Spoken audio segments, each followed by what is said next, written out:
Hello, ladies and gentlemen. This is Xuanzhuo Lai. Today I will present you cultural capital effect on education performance. So, culture as capital. The concept of cultural capital was first proposed by French sociologist Pierre Bourdieu. So, why culture is capital? First, Bourdieu gives us two conceptions. First is best fit, and the second is potential for success. Best fit can be expressed in exam.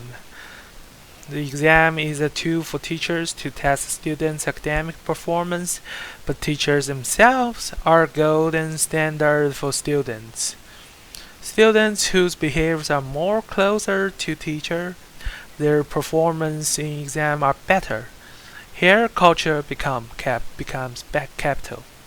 Another example is potential for success. For example, some social political science students may get a decent national security job by playing golf with people who within the intelligence community, while other students who graduating from same major may become a car dealer after their graduation. And hence, the poverty and inequality get reproducted of themselves. So here's a video that further expands the idea of cultural capital. The more money you have, the more power you have, right? Well, think of cultural capital as being money made out of culture. A guy named Pierre Bourdieu described this as cultural capital. You might think of it as including books, films, attending museums and libraries, knowing the things to watch on TV, maybe attending early childhood education, or having the right personal values. Even your ability to speak English in Australia can be a product of cultural capital. It involves your understanding of the social world. Having access to the right cultural capital means you have an easier time. Dominant groups also have the power to define what cultural capital is valuable. And just like with money, if you're born into a family with a lot of cultural capital, you start out ahead of people who aren't. So that's cultural capital in a nutshell. The power that comes from your cultural and social position.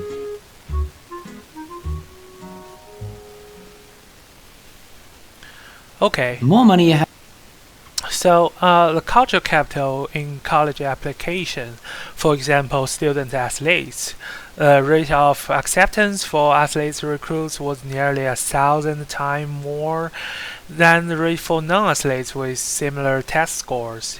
And in NCAA sports, as mentioned before, cultural capital are mostly defined by dominant group. 65% of athletes across all divisions are white, and the most non-revenue generating sports, the percentage is at 70 to 85%.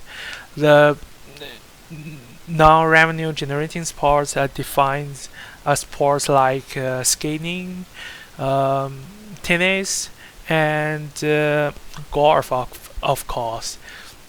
And this bring the dominant group a great advantage in college application. And this data shows the privilege they get from the cultural capital dominance, and those poor kids practice for other habits don't get such a privilege. And it's also the poor group are often marginalized by culture. Here we have a case in China.